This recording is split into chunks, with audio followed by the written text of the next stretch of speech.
दी लीन startup Eric रीस की लिखी हुई एक बेहतरीन किताब है जो नए बिजनेस शुरू करने वालों और एंटरप्रेन्योर्स के लिए एक गाइड की तरह है। यह किताब उन लोगों के लिए है जो नए आइडियाज को लेकर बिजनेस शुरू करना चाहते हैं या अपने बिजनेस को ग्रो करना चाहते हैं। एरिक रीस ने इस किताब में एक नया और प्रभावशाली तरीका बताया है जिसे लीन स्टार्टअप मेथोडोलॉजी कहा जाता है। इसमें बताया गया है कि आप कैसे कम रिसोर्सेज के साथ ज्यादा से ज्यादा सीख सकते हैं और तेजी से ग्रोथ कर सकते हैं। यह तरीका खासकर नई स्टार्टअप्स के लिए उपयोगी है जहां फेलियर का रिस्क ज्यादा होता है। इस किताब का मुख्य फोकस 3 चीजों पर है। विजन, स्टीयर और एक्सेलरेट। विजन का मतलब है अपने आइडिया और लक्ष्य को क्लियर करना। स्टीयर का मतलब है लगातार अपने फैसलों को रिव्यू करना और जरूरत पड़ने पर पिवट करना या आगे बढ़ना। और एक्सेलरेट का मतलब है तेजी से ग्रोथ करना और इनोवेशन लाना। इस किताब में एरिक रीस ने असफलताओं को सीखने के मौके के रूप में देखने की बात कही है और बताया है कि कैसे छोटे छोटे एक्सपेरिमेंट्स और कस्टमर फीडबैक के जरिए आप अपने प्रोडक्ट को बेहतर बना सकते हैं। हिंदी ऑडियो बुक का मकसद इस तरह की प्रेरणादायक और उपयोगी किताबों का सार हिंदी में पेश करना है ताकि ये ज्ञान हर एक व्यक्ति तक पहुंचे। हमारा उद्देश्य यह है कि हम सरल और कहानी आधारित तरीके से आपको इन किताबों के अहम सबक सिखाएं ताकि आप इसे अपनी जिंदगी और करियर में लागू कर सकें। हमारा फोकस यह है कि किताबों की भाषा को आसान और रोचक बनाकर उसे आपकी अपनी भाषा में प्रस्तुत करें ताकि आप हर बात को गहराई से समझ सकें। स्टार्ट अध्याय में एरिक रीस यह समझाने की कोशिश करते हैं कि एक नई स्टार्टअप को शुरू करने का सही तरीका क्या होना चाहिए। अक्सर लोग मानते हैं कि एक सफल बिजनेस शुरू करने के लिए बड़े आइडिया, भारी इन्वेस्टमेंट और परफेक्ट प्लानिंग की जरूरत होती है, लेकिन एरिक इस सोच को बदलते हैं। वह बताते हैं कि स्टार्टअप की असली ताकत इनोवेशन और लचीलेपन में होती है। स्टार्टअप का मतलब केवल नई कंपनियां ही नहीं होती, बल्कि किसी भी नई इनिशिएटिव को स्टार्टअप कहा जा सकता है। इसमें बड़ी कंपनियों के अंदर के नए प्रोजेक्ट्स भी शामिल हैं। एरिक स्टार्ट के तहत बताते हैं कि एक स्टार्टअप का असली उद्देश्य ऐसा प्रोडक्ट या सर्विस बनाना है जो कस्टमर की जरूरतों को समझे और उस जरूरत को पूरा करे। नए बिजनेस शुरू करने से पहले यह समझना जरूरी है कि मार्केट में किस समस्या को हल करने की जरूरत है। अगर आप केवल एक आइडिया को लेकर बिजनेस शुरू करते हैं और वह समस्या को हल नहीं करता, तो फेलियर का खतरा बढ़ जाता है। स्टार्टअप शुरू करने का उद्देश्य केवल पैसा कमाना नहीं होना चाहिए। आपका विजन बड़ा और साफ होना चाहिए। आपका प्रोडक्ट या सर्विस कस्टमर की लाइफ को कैसे आसान बनाएगा, इस पर फोकस करना चाहिए। एरिक यह भी कहते हैं कि आपको शुरुआत से ही भारी इन्वेस्टमेंट और बड़े प्लान्स बनाने के बजाय छोटे छोटे स्टेप्स लेना चाहिए। पहले एक मिनिमम वाइबल प्रोडक्ट MVP बनाएं जो कस्टमर की बेसिक जरूरतों को पूरा करे। इसके बाद कस्टमर फीडबैक के आधार पर उसमें सुधार करें। एक स्टार्टअप का सबसे बड़ा काम है सीखना। अगर आपने जल्दी से यह सीख लिया कि आपका आइडिया काम करेगा या नहीं, तो आप समय और पैसे की बचत कर सकते हैं। यह अध्याय सिखाता है कि स्टार्टअप को शुरू करने का सही तरीका परफेक्शन नहीं, बल्कि प्रोसेस ऑफ लर्निंग और कस्टमर की जरूरतों को समझने पर आधारित होना चाहिए। बिजनेस को तेजी से शुरू करें, तेजी से सीखें और सही दिशा में आगे बढ़ें। अध्याय 2 डिफाइन। इस अध्याय में एरिक रीस यह बताते हैं कि एक स्टार्टअप को शुरू करने से पहले यह समझना जरूरी है कि आप किस समस्या का समाधान करने जा रहे हैं। बिजनेस का उद्देश्य सिर्फ एक शानदार आइडिया नहीं होता, बल्कि उसे सही तरीके से लागू करना होता है। आप जो प्रोडक्ट या सर्विस बना रहे हैं वह कस्टमर की वास्तविक जरूरतों को पूरा करेगा, यह जानना बेहद जरूरी है। एरिक कहते हैं कि हर स्टार्टअप को शुरू करने से पहले 3 महत्वपूर्ण चीजों को स्पष्ट रूप से समझना चाहिए: कस्टमर, समस्या और सॉल्यूशन। सबसे पहले आपको यह पहचानना होगा कि आपकी टारगेट ऑडियंस कौन है। उनके पास कौन सी समस्याएं हैं जिन्हें आप हल करने जा रहे हैं। जब यह स्पष्ट हो जाए तो आप यह तय कर सकते हैं कि आपके प्रोडक्ट का उद्देश्य क्या होगा और वह किस तरह से कस्टमर की जिंदगी को आसान बनाएगा। इस अध्याय में एरिक प्रॉब्लम स्टेटमेंट की अहमियत पर जोर देते हैं। जब आप कस्टमर की समस्याओं को सही तरीके से समझते हैं तो आप यह जान सकते हैं कि कौन सा प्रोडक्ट उनकी जरूरतों के हिसाब से फिट बैठता है। साथ ही यह जानना भी जरूरी है कि क्या आपकी समस्या का हल पहले से कहीं और मौजूद है, और अगर है तो आप उसे कैसे बेहतर बना सकते हैं या उससे अलग कैसे हो सकते हैं। एरिक इस अध्याय में यह भी बताते हैं कि कस्टमर की जरूरतों को समझने के लिए कस्टमर इंटरव्यू और मार्केट रिसर्च बहुत महत्वपूर्ण है। केवल अपनी सोच से काम नहीं चलेगा, आपको कस्टमर से फीडबैक लेना होगा, उन्हें समझना होगा और उनकी राय को गंभीरता से लेना होगा। इस प्रक्रिया को लीन स्टार्टअप में बिल्ड मेजर लर्न साइकिल के रूप में देखा जाता है। यह अध्याय यह सिखाता है कि स्टार्टअप को शुरू करने से पहले आपको अपनी प्रॉब्लम स्टेटमेंट को सही तरीके से डिफाइन करना बहुत जरूरी है। बिना इस स्पष्टता के आप अपने प्रोडक्ट या सर्विस को सही दिशा में नहीं ले जा पाएंगे और यह केवल समय और पैसे की बर्बादी हो सकती है। कस्टमर की जरूरतों को सही तरीके से पहचान कर ही आप एक सफल बिजनेस बना सकते हैं। अध्याय 3 लर्न। इस अध्याय में एरिक रीस बताते हैं कि स्टार्टअप के शुरुआती दिनों में सफलता पाने के लिए जरूरी है कि आप जल्दी से सीखें, और यह सीखने की प्रक्रिया बहुत ही महत्वपूर्ण है। रीस के अनुसार एक स्टार्टअप को तभी सफलता मिल सकती है जब वह अपने प्रयोगों और कस्टमर फीडबैक के आधार पर तेजी से सीख सके। एरिक यह कहते हैं कि अधिकांश स्टार्टअप्स यही गलती करते हैं कि वे बहुत बड़े पैमाने पर काम शुरू कर देते हैं और फिर सोचते हैं कि यह प्रोडक्ट काम करेगा। वे समझते हैं कि उनकी योजना परफेक्ट है, लेकिन असल में बिना कस्टमर के फीडबैक के काम करना एक बहुत बड़ी गलती है। कस्टमर की प्रतिक्रिया और उनके व्यवहार से ही यह समझने में मदद मिलती है कि प्रोडक्ट किस दिशा में जा रहा है। इसलिए सीखने की प्रक्रिया को हर स्टार्टअप के सबसे महत्वपूर्ण हिस्से के रूप में देखा जाता है। एरिक ने इस अध्याय में लर्निंग को 3 प्रमुख प्रकारों में बांटा है। 1. कस्टमर का फीडबैक। सबसे पहले और सबसे महत्वपूर्ण, आपको यह समझना होगा कि आपका प्रोडक्ट कस्टमर के लिए कितना महत्वपूर्ण है। कस्टमर की समस्याओं को हल करने के लिए उनका फीडबैक इकट्ठा करना चाहिए। यह काम केवल सैंपल सर्वे करने से नहीं होता, बल्कि कस्टमर के व्यवहार को भी ध्यान से देखना पड़ता है। 2. Minimum viable product MVP। एक स्टार्टअप को जल्दी से सीखने के लिए उसे MVP बनाना चाहिए जो कस्टमर की प्राथमिक जरूरतों को पूरा करता हो, लेकिन उसमें बेमियादी सुविधाएं न हो। इसका मुख्य उद्देश्य है कस्टमर से जल्दी से फीडबैक प्राप्त करना, ताकि आप जान सकें कि आपके प्रोडक्ट में क्या काम कर रहा है और क्या नहीं। 3. परिणामों की माप। जो भी बदलाव आप करते हैं या नए प्रयोग करते हैं, उनके परिणाम को मापना जरूरी है। एरिक इस प्रक्रिया को A/B टेस्टिंग के रूप में बताते हैं, जिसमें अलग अलग प्रयोगों के परिणामों की तुलना की जाती है। इससे आपको यह समझने में मदद मिलती है कि कौन सा तरीका सबसे प्रभावी है। इस अध्याय में एरिक यह भी बताते हैं कि सबसे बड़ा जोखिम यह है कि आप अपनी योजनाओं और प्रोडक्ट के बारे में ज्यादा सोचते रहें और उसे लॉन्च न करें।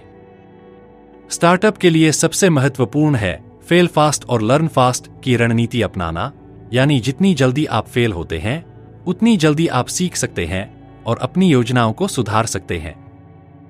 अंत में यह अध्याय यह सिखाता है कि जब तक आप जल्दी से सीखने की प्रक्रिया नहीं अपनाएंगे, तब तक आपकी स्टार्टअप सफलता की ओर नहीं बढ़ेगी। आपको अपने प्रयोगों को लगातार मापते रहना चाहिए, कस्टमर से फीडबैक लेकर सुधार करते रहना चाहिए और हर कदम पर अपने बिजनेस मॉडल को बदलते रहना चाहिए। अध्याय 4 एक्सपेरिमेंट। इस अध्याय में एरिक रीस यह बताते हैं कि स्टार्टअप्स को सफलता पाने के लिए लगातार एक्सपेरिमेंट्स करने चाहिए।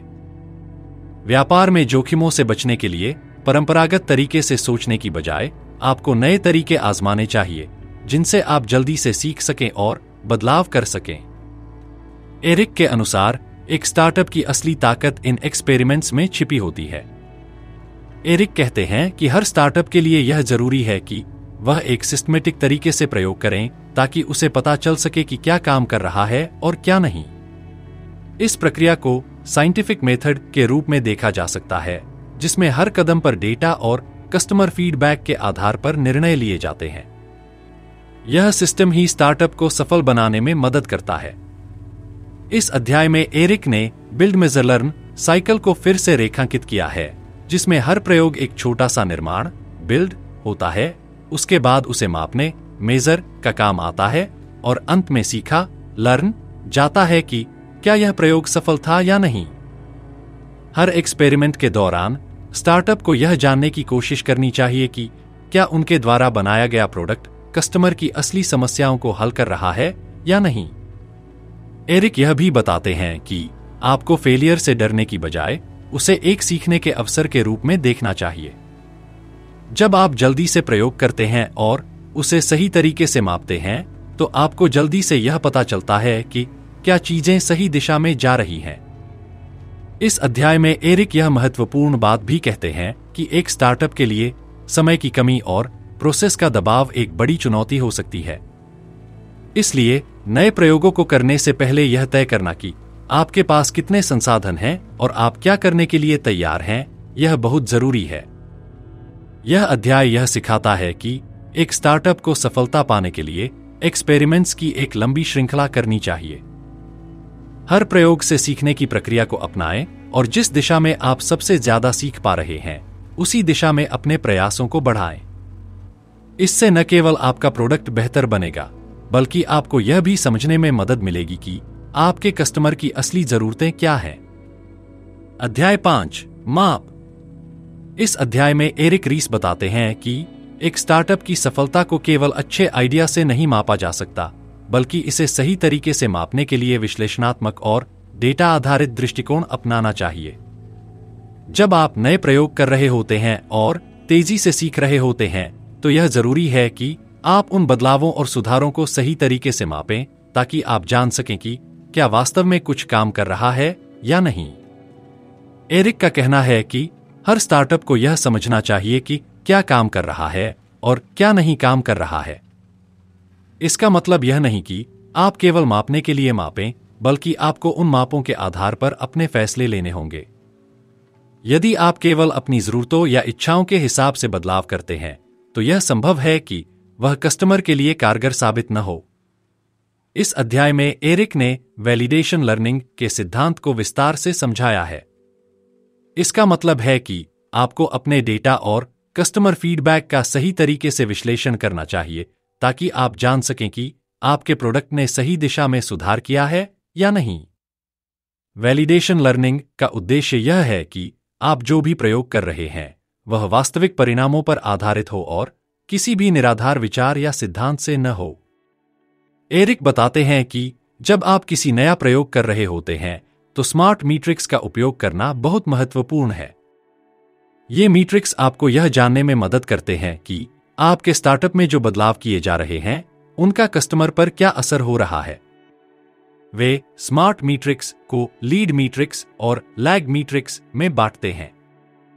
लैग मीट्रिक्स वह हैं जो पहले से हो चुके परिणामों को मापते हैं, जैसे बिक्री या रेवेन्यू। लीड मीट्रिक्स वह होते हैं जो भविष्य के परिणामों को प्रभावित करते हैं, जैसे ग्राहक की सहभागिता, वेबसाइट विजिट्स या नए यूजर साइनअप्स। एरिक यह भी कहते हैं कि स्मार्ट मीट्रिक्स का इस्तेमाल आपको यह बताने के लिए करना चाहिए कि आपके प्रोडक्ट में क्या बदलाव किए जाने चाहिए, ताकि आप अपने लक्ष्य को बेहतर तरीके से प्राप्त कर सकें। अगर आप माप नहीं करेंगे, तो आपको यह नहीं पता चलेगा कि आप कहां खड़े हैं और किस दिशा में बढ़ रहे हैं। इसके अलावा एरिक इस बात पर जोर देते हैं कि स्मार्ट मीट्रिक्स का सही इस्तेमाल तभी होगा जब आप उन्हें सही समय पर मापें। यदि आप मापने की प्रक्रिया को जल्दी शुरू करते हैं और लगातार उस पर ध्यान केंद्रित करते हैं, तो आपको जल्दी पता चल जाएगा कि क्या आप सही दिशा में जा रहे हैं या नहीं। इस अध्याय का मुख्य संदेश यह है कि माप के बिना स्टार्टअप की सफलता की भविष्यवाणी नहीं की जा सकती। आपको कस्टमर के व्यवहार और डेटा का विश्लेषण करना होगा, ताकि आप यह जान सकें कि आपके प्रयोग प्रभावी हैं या नहीं। केवल अच्छे आइडिया या कड़ी मेहनत से नहीं, बल्कि सही माप और सही दिशा से स्टार्टअप को सफलता मिलती है। अध्याय 6 परे की ओर। इस अध्याय में एरिक रीस बताते हैं कि एक स्टार्टअप की यात्रा में सुधार और सीखने की प्रक्रिया निरंतर चलती रहती है।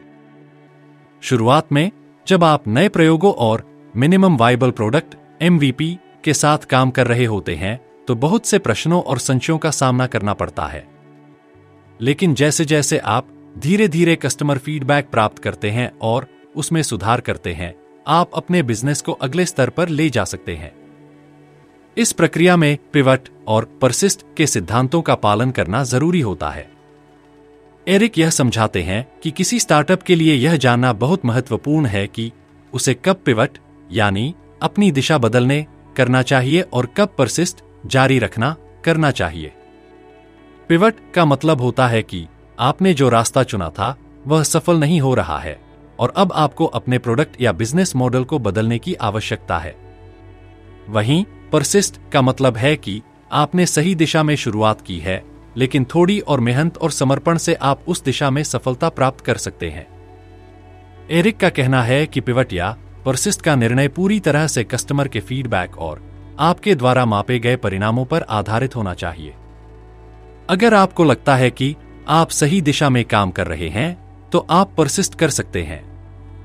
लेकिन अगर कस्टमर की प्रतिक्रिया और परिणाम आपकी उम्मीदों के मुताबिक नहीं है तो आपको अपनी रणनीति को बदलने की आवश्यकता होगी। इस अध्याय में कस्टमर के व्यवहार को समझने और डेटा के आधार पर फैसले लेने की महत्वपूर्ण बात पर जोर दिया गया है। एरिक बताते हैं कि जब तक आप कस्टमर से वास्तविक प्रतिक्रिया प्राप्त नहीं करेंगे और यह नहीं जान पाएंगे कि उन्हें क्या चाहिए, तब तक आप पिवट या परसिस्ट के सही फैसले नहीं ले पाएंगे।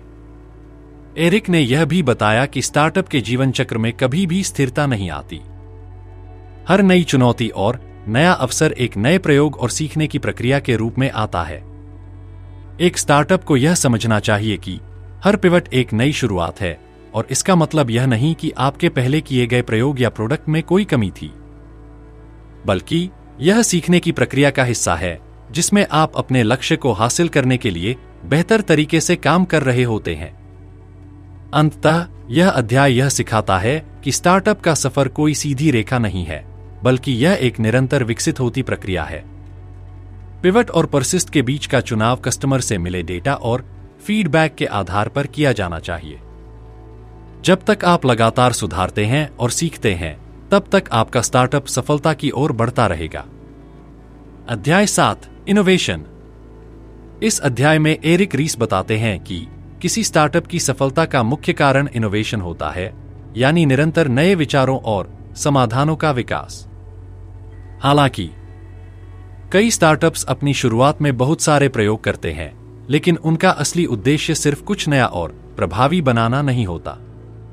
उनका मुख्य लक्ष्य यह होता है कि वे अपनी वैलिडेशन लर्निंग को सही दिशा में ले जाकर उसे कस्टमर की जरूरतों से जोड़ सकें। एरिक के अनुसार इनोवेशन का मतलब सिर्फ तकनीकी या उत्पाद आधारित सुधार नहीं है, बल्कि यह पूरे बिजनेस मॉडल में बदलाव और कस्टमर के अनुभव को सुधारने के रूप में भी हो सकता है। जब आप किसी समस्या का समाधान करने के लिए काम कर रहे होते हैं, तो आपका उद्देश्य यह होना चाहिए कि आप कैसे अधिकतम कस्टमर वैल्यू दे सकते हैं, और इसके लिए आपको अपने विचारों और प्रोडक्ट्स में निरंतर बदलाव करने की आवश्यकता होती है। इनोवेशन को हासिल करने के लिए लीन स्टार्टअप मॉडल में एरिक ने यह सुझाव दिया है कि आपको टेस्ट और लर्न की प्रक्रिया को हर कदम पर लागू करना चाहिए। इसका मतलब यह है कि आप जितनी जल्दी हो सके अपने प्रोडक्ट के प्रति कस्टमर की प्रतिक्रिया प्राप्त करें और उस पर कार्रवाई करें। लेकिन यह तब तक नहीं हो सकता जब तक आप यह नहीं समझते कि कस्टमर वैल्यू को कैसे मैप किया जाए और उसे किस तरह से बेहतर बनाया जाए। एरिक यह भी बताते हैं कि इनोवेशन को सही दिशा में ले जाने के लिए आपको एडॉप्टिव मैनेजमेंट की जरूरत होती है। इसमें आपको सिर्फ अपने अनुभवों और प्रयोगों से ही नहीं, बल्कि पूरी टीम के साथ सहयोग करते हुए उन प्रयोगों के बारे में भी फीडबैक लेना चाहिए। यह प्रक्रिया एक टीम के रूप में ही सफल हो सकती है, क्योंकि हर सदस्य की अलग अलग दृष्टिकोण और विचार उस टीम को समस्याओं के नए समाधान खोजने में मदद करते हैं। इस अध्याय में एरिक का मुख्य संदेश यह है कि इनोवेशन केवल एक तकनीकी प्रक्रिया नहीं है, बल्कि यह कस्टमर की जरूरतों को समझने, उनके लिए मूल्य देने और बिजनेस मॉडल को समय के साथ एडजस्ट करने की प्रक्रिया है। यह बिल्ड मेजर लर्न चक्र के माध्यम से निरंतर सुधार करते हुए स्टार्टअप्स को इनोवेटिव बनाता है। एरिक यह भी कहते हैं कि इनोवेशन का सबसे बड़ा लाभ यह है कि यह आपके स्टार्टअप को सिर्फ एक उत्पाद नहीं, बल्कि एक प्रभावशाली ब्रांड बना सकता है जो कस्टमर की समस्याओं का सही और प्रभावी समाधान प्रदान करता है। अगर आप इस प्रक्रिया को सही तरीके से लागू करते हैं तो आप न केवल कस्टमर के दिलों में जगह बना सकते हैं बल्कि बाजार में एक मजबूत प्रतिस्पर्धा भी स्थापित कर सकते हैं। इस अध्याय का सार यह है कि इनोवेशन एक निरंतर प्रक्रिया है जो हर स्टार्टअप को अपने प्रोडक्ट, टीम और बिजनेस मॉडल को लगातार बेहतर बनाने की दिशा में अग्रसर करता है। अध्याय 8, स्टार्टअप का आकार। इस अध्याय में एरिक रीस यह बताते हैं कि जैसे जैसे आपका स्टार्टअप बढ़ता है, यह महत्वपूर्ण होता है कि आप उस विकास को सही तरीके से मैनेज करें। एक स्टार्टअप के लिए सही आकार का चयन करना यानी स्केलिंग एक चुनौतीपूर्ण कार्य हो सकता है, लेकिन यह सफलता की कुंजी है। स्टार्टअप के शुरुआती दिनों में जब आप अपने उत्पाद के प्रति कस्टमर की प्रतिक्रिया प्राप्त कर रहे होते हैं तो आपको थोड़ा छोटा और फुर्तीला होना होता है, लेकिन जैसे ही आप अपनी रणनीतियों में सुधार करते हैं और बड़े ग्राहक आधार की ओर बढ़ते हैं, आपको अपने संचालन को और सुसंगत और व्यवस्थित बनाने की जरूरत होती है। एरिक ने इस अध्याय में स्केलिंग की प्रक्रिया को समझाने के लिए कुछ मुख्य बिंदुओं को साझा किया है। पहले उन्होंने वैलिडेशन लर्निंग के महत्व को दोहराया, यानी यह जानना कि आपका प्रोडक्ट कस्टमर की समस्याओं का हल दे रहा है या नहीं, और फिर उस मॉडल को बढ़ाने के लिए जरूरी संसाधन जुटाना। यदि आपने सही तरीके से माप और सीखने की प्रक्रिया को अपनाया है तो आप उस ज्ञान को बड़े पैमाने पर लागू कर सकते हैं। एरिक बताते हैं कि जब आप स्केलिंग की दिशा में कदम बढ़ाते हैं तो आपको ध्यान रखना चाहिए कि प्रोसेस और टीम के बीच सामंजस्य स्थापित किया जाए। जैसे जैसे आपके स्टार्टअप में टीम का आकार बढ़ता है, यह जरूरी हो जाता है कि हर सदस्य को सही दिशा में मार्गदर्शन किया जाए और यह सुनिश्चित किया जाए कि सभी एक ही लक्ष्य की ओर काम कर रहे हैं। यहाँ एरिक यह भी बताते हैं कि स्टार्टअप स्केलिंग का मतलब यह नहीं है कि आपको तुरंत बड़े पैमाने पर उत्पादन और वितरण शुरू कर देना चाहिए। सही समय पर स्केलिंग करना बहुत महत्वपूर्ण होता है। इसका मतलब है कि जब आप कस्टमर वैलिडेशन पूरी तरह से कर लें तो आपको केवल उसी समय अपनी उत्पादन क्षमता बढ़ानी चाहिए। यह आपके संसाधनों के सही उपयोग को सुनिश्चित करता है और असफलता के जोखिम को कम करता है। एरिक ने सिस्टमेटिक चेंजेस की आवश्यकता पर भी जोर दिया है। जैसे जैसे आप स्केलिंग करते हैं, यह जरूरी होता है कि आपके पास हर स्तर पर एक स्थिर और प्रभावी प्रोसेस हो ताकि उत्पाद की गुणवत्ता और कस्टमर अनुभव में कोई कमी न हो। इसमें कस्टमर सपोर्ट, विक्रय और वितरण चैनल और टीम का संगठन जैसी चीजों को सही ढंग से स्थापित करना शामिल है। अंततः इस अध्याय का मुख्य संदेश यह है कि स्केलिंग केवल एक आकार बढ़ाने की प्रक्रिया नहीं है, बल्कि यह एक रणनीतिक प्रक्रिया है जिसमें आपको अपने उत्पाद, टीम और संसाधनों का सही तरीके से प्रबंधन करना होता है। जब आप यह सुनिश्चित करते हैं कि आपके पास सही प्रोसेस और सिस्टम है, तभी आप बड़े पैमाने पर विकास कर सकते हैं। अध्याय 9, नेतृत्व और संस्कृति। इस अध्याय में एरिक रीस ने नेतृत्व और संस्कृति के महत्व पर प्रकाश डाला है, जो किसी भी स्टार्टअप की सफलता में एक महत्वपूर्ण भूमिका निभाते हैं। जैसा कि एरिक बताते हैं, स्टार्टअप के शुरुआती दौर में निर्णय लेने की प्रक्रिया अक्सर बिना किसी स्पष्ट दिशा के होती है, लेकिन जैसे जैसे यह बढ़ता है, स्टार्टअप को एक मजबूत नेतृत्व और सकारात्मक कार्य संस्कृति की आवश्यकता होती है। यह दोनों पहलू मिलकर टीम को सही दिशा में मार्गदर्शन प्रदान करते हैं और स्टार्टअप की लंबी अवधि की सफलता को सुनिश्चित करते हैं। एरिक का कहना है कि नेतृत्व का मतलब केवल टीम का मार्गदर्शन करना नहीं है, बल्कि एक ऐसा माहौल बनाना है जहां हर सदस्य अपने विचारों को स्वतंत्र रूप से व्यक्त कर सके, बिना किसी डर के। इसके लिए एक एग्जीक्यूटिव टीम को यह समझने की जरूरत होती है कि निर्णय लेते समय वे किस प्रकार लर्निंग और इन्वेस्टमेंट के आधार पर काम कर रहे हैं, और यही प्रक्रिया संस्कृति का हिस्सा बन जाती है। एरिक के अनुसार नेतृत्व और संस्कृति का आपस में गहरा संबंध होता है, क्योंकि नेतृत्व वह दिशा प्रदान करता है जिसमें संस्कृति विकसित होती है। एरिक ने एक लर्निंग कल्चर के महत्व को भी रेखांकित किया है। जब स्टार्टअप में नेतृत्व द्वारा यह संदेश दिया जाता है कि गलतियां करना सीखने की प्रक्रिया का हिस्सा है, तो यह पूरी टीम को प्रोत्साहित करता है कि वे न केवल विचार करें, बल्कि सुझाव दें और इनोवेशन को बढ़ावा दें। ऐसी संस्कृति में हर कोई खुलकर अपनी राय दे सकता है और यही टीम को सही दिशा में काम करने के लिए प्रेरित करता है। इसके अतिरिक्त एरिक यह भी बताते हैं कि स्टार्टअप संस्कृति में एक महत्वपूर्ण पहलू यह है कि एक स्टार्टअप में संचार और संवाद का स्तर बहुत ऊंचा होना चाहिए। टीम के सभी सदस्य, चाहे वे छोटे हों या बड़े, उनके विचारों और सुझावों को महत्व मिलना चाहिए। जब सभी एक साथ काम करते हैं और एक दूसरे के विचारों का सम्मान करते हैं, तो स्टार्टअप की संस्कृति स्वाभाविक रूप से मजबूत होती है। नेतृत्व और संस्कृति के मामले में एरिक ने यह भी कहा कि नेताओं को निर्णय लेने की प्रक्रिया में पारदर्शिता बनाए रखनी चाहिए। जब पूरी टीम को यह समझ होता है कि निर्णय क्यों लिया जा रहा है, तो वे न केवल उस निर्णय का पालन करते हैं, बल्कि वे उसे बेहतर बनाने के लिए भी योगदान देते हैं। अंत में यह अध्याय यह सिखाता है कि नेतृत्व और संस्कृति की ताकत स्टार्टअप को केवल सीखने और बढ़ने में मदद नहीं करती, बल्कि यह टीम को एक साझा उद्देश्य की ओर प्रेरित करती है। सही नेतृत्व और एक मजबूत संस्कृति से स्टार्टअप न केवल अपने व्यवसाय के लक्ष्यों को प्राप्त कर सकता है, बल्कि एक ऐसा वातावरण भी बना सकता है जिसमें हर सदस्य को अपनी पूरी क्षमता को दिखाने का अवसर मिलता है। अध्याय 10, इनोवेशन के लिए पुनः अवलोकन। इस अध्याय में एरिक रीस यह बताते हैं कि इनोवेशन सिर्फ नए विचारों और उत्पादों का निर्माण नहीं है, बल्कि यह पूरी प्रोसेस और मनोवृत्तियों को नए तरीके से देखने और सुधारने की प्रक्रिया है। जब आप एक स्टार्टअप शुरू करते हैं, तो यह जरूरी होता है कि आप न केवल अपने प्रोडक्ट और बिजनेस मॉडल पर ध्यान दें, बल्कि आपको पूरे कार्यप्रणाली और सोचने के तरीके को भी निरंतर परखते रहना चाहिए। एरिक के अनुसार इनोवेशन सिर्फ तब नहीं होता जब आप एक नई तकनीक या विचार लाते हैं, बल्कि तब भी होता है जब आप अपने मौजूदा समाधानों को और बेहतर तरीके से लागू करते हैं। एरिक ने पिवट और परसिस्ट के सिद्धांत को इस अध्याय में एक बार फिर से प्रमुखता से रखा है। उनका कहना है कि पिवट का मतलब यह नहीं कि आप पूरी तरह से दिशा बदल रहे हैं, बल्कि यह है कि आपने जो तरीका अपनाया था उसमें कुछ सुधार या बदलाव की जरूरत है, ताकि आपका प्रोडक्ट और भी प्रभावी हो सके। दूसरी ओर परसिस्ट का मतलब यह है कि आप जिस दिशा में काम कर रहे हैं वह सही है, बस आपको अपने प्रयासों को लगातार और बेहतर तरीके से लागू करना होगा। इस परिप्रेक्ष्य में इनोवेशन एक निरंतर प्रक्रिया है जो कस्टमर की प्रतिक्रिया और डेटा के आधार पर निरंतर सुधार करती है।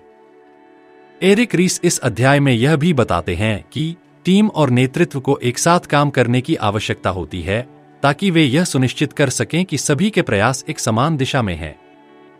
उन्हें एक ही लक्ष्य के प्रति समर्पित रहना होता है, और इसके लिए जरूरी है कि वे हर कदम पर संचार और समझ को प्राथमिकता दें। एक बार जब एक स्टार्टअप अपनी संस्कृति और नेतृत्व को सही दिशा में स्थापित कर लेता है, तो वह आसानी से पिवट और परसिस्ट के सिद्धांतों का पालन करते हुए लगातार इनोवेट कर सकता है। इस अध्याय का मुख्य उद्देश्य यह है कि इनोवेशन एक परिभाषित प्रक्रिया नहीं है, बल्कि यह एक लचीलापन और सीखने की निरंतर प्रक्रिया है। जब आप अपनी योजनाओं और विचारों को कस्टमर के वास्तविक अनुभवों के अनुसार मोड़ते हैं, तो आप केवल अपने उत्पाद में सुधार नहीं कर रहे होते, बल्कि आप अपने पूरे व्यवसाय मॉडल को और भी बेहतर बना रहे होते हैं। इसलिए इनोवेशन का तरीका सपाट, लचीला और सही दिशा में होना चाहिए, ताकि वह न केवल आपकी टीम को प्रोत्साहित करे, बल्कि पूरे संगठन को मजबूत और भविष्य में प्रतिस्पर्धात्मक बनाए रखे। एरिक रीस के अनुसार यह अध्याय हमें यह सिखाता है कि इनोवेशन केवल नए विचारों की खोज तक सीमित नहीं है, बल्कि यह एक अदृश्य प्रक्रिया है जो स्टार्टअप के विकास और सफलता में हर कदम पर महत्वपूर्ण भूमिका निभाती है। अध्याय 11, माप और मापने के तरीके। इस अध्याय में एरिक रीस स्टार्टअप के लिए सही माप और मापने के तरीकों के महत्व पर चर्चा करते हैं।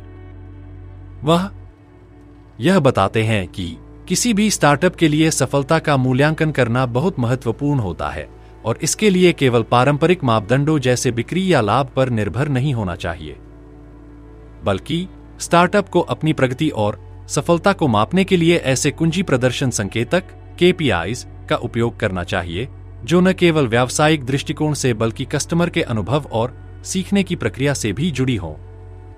एरिक के अनुसार स्टार्टअप की सफलता को सही तरीके से मापने के लिए यह जरूरी है कि हम केवल आंकड़ों को न देखें, बल्कि हम यह भी समझें कि उन आंकड़ों के पीछे की कहानी क्या है। वह उदाहरण के तौर पर वैकल्पिक परीक्षण, A/B टेस्टिंग और डेटा एनालिटिक्स के माध्यम से अपने प्रयोगों को मापने की बात करते हैं। इसके द्वारा स्टार्टअप यह समझ सकते हैं कि क्या काम कर रहा है और क्या नहीं, और साथ ही वे सुधार के लिए कार्रवाई करने के योग्य होते हैं। एरिक यह भी बताते हैं कि स्टार्टअप को यह सुनिश्चित करने की आवश्यकता है कि वे मापने की प्रक्रिया को सही तरीके से लागू करें, ताकि वे केवल सफलता नहीं बल्कि सीखने की प्रक्रिया को भी माप सकें। इसलिए मिनिमम वायबल प्रोडक्ट MVP के परीक्षण के दौरान यह जरूरी है कि आप यह न केवल देखें कि कस्टमर कितना खरीद रहे हैं, बल्कि यह भी देखें कि वे आपके प्रोडक्ट से कितने संतुष्ट हैं और उनके लिए आपके प्रोडक्ट में सुधार की कौन सी संभावनाएं हैं। इसके अलावा एरिक रीस इस अध्याय में यह भी बताते हैं कि जब आप कस्टमर फीडबैक प्राप्त करते हैं तो उसे मापने के लिए आपको क्वांटिटेटिव, संख्यात्मक और क्वालिटेटिव, गुणात्मक दोनों प्रकार के डेटा का सही उपयोग करना चाहिए।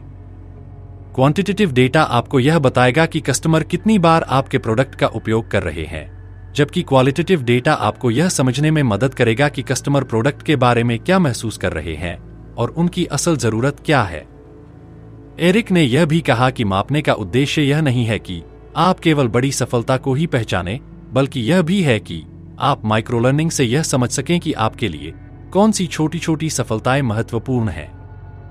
जब आप अपनी सफलता को छोटे छोटे माइक्रो गोल्स में तोड़ते हैं तो आप न केवल अपनी दिशा को बेहतर तरीके से समझ पाते हैं, बल्कि अपने प्रोडक्ट को लगातार बेहतर बनाने की प्रक्रिया में भी रहते हैं। इस अध्याय में एरिक ने मापने के तरीके को इतना महत्वपूर्ण बताया है कि वह इसे स्टार्टअप के विकास का दिल मानते हैं।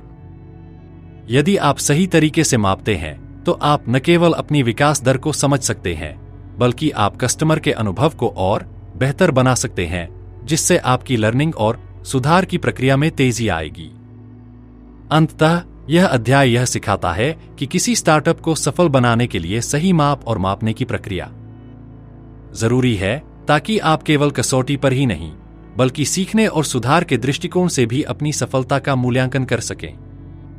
इस किताब दी लीन स्टार्टअप द्वारा एरिक रियस ने स्टार्टअप्स के लिए एक बिल्कुल नया दृष्टिकोण प्रस्तुत किया है, जो न केवल व्यापार की शुरुआत को आसान बनाता है, बल्कि उसे टिकाऊ और सफल बनाने में भी मदद करता है। एरिक ने अपने सिद्धांतों और मॉडल के माध्यम से यह सिद्ध कर दिया कि सही दिशा में छोटे प्रयोगों, डेटा के आधार पर निर्णय लेने और लगातार सीखने की प्रक्रिया से स्टार्टअप्स अपनी बढ़ोतरी और सफलता सुनिश्चित कर सकते हैं। इस किताब में दिए गए हर कदम को अपनाकर आप न केवल अपने व्यवसाय के लिए सही रास्ता खोज सकते हैं, बल्कि अपने संसाधनों का सही उपयोग करके कम समय में अधिक परिणाम प्राप्त कर सकते हैं। एरिक रीस का यह सिद्धांत केवल स्टार्टअप्स तक सीमित नहीं है, बल्कि यह किसी भी बड़े संगठन में बदलाव और नवाचार को लागू करने के लिए भी उपयोगी हो सकता है।